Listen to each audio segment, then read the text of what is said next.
Year end केल्यानंतरही बदललेले account closing balance नवीन आर्थिक वर्षामध्ये घेणे.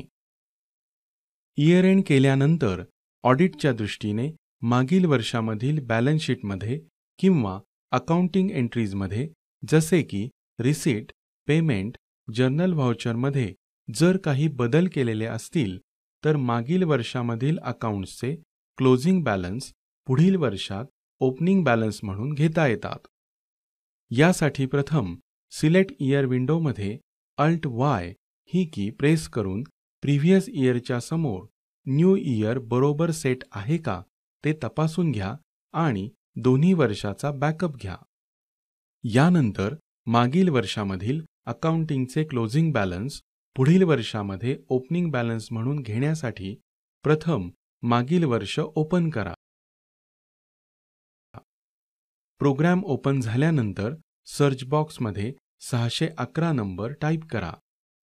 Day begin process log open झाल्यास इयर एंड करण्यापूर्वी प्रथम यामधील एरर डॉक्युमेंट्स काढणे हितावह आहे. यानंतर इयर एंड प्रोसेस ऑलरेडी झालेली आहे हे सांगणारा एक कन्फर्मेशन मेसेज येईल. यामधून न्यू इयर डेटाबेस आणि न्यू इयर फर्म बरोबर असल्याची खात्री करून घ्या. कारण या नवीन डेटाबेसमध्ये आणि नवीन वर्षामधील फर्ममध्ये अकाउंट बॅलन्स ट्रान्सफर होणार आहेत. डेटाबेस नेम आणि फर्म नेम तपासल्यानंतर येस बटन क्लिक करा. इयर एंड प्रोसेस ऑप्शन ही विंडो ओपन होईल.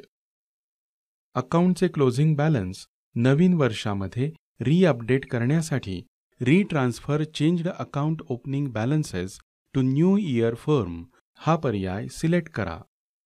यानंतर एक मेसेज येईल. यामध्ये फर्मचे नाव तपासून घ्या. येस बटनाला क्लिक करा.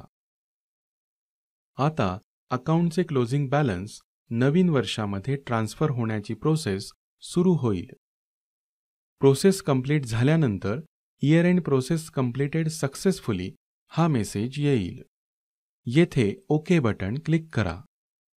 अशा प्रकारे मागील वर्षामधील अकाउंट्सचे क्लोजिंग बॅलन्स नवीन आर्थिक वर्षाच्या अकाउंट ओपनिंग बॅलन्समध्ये ट्रान्सफर झालेले दिसतील.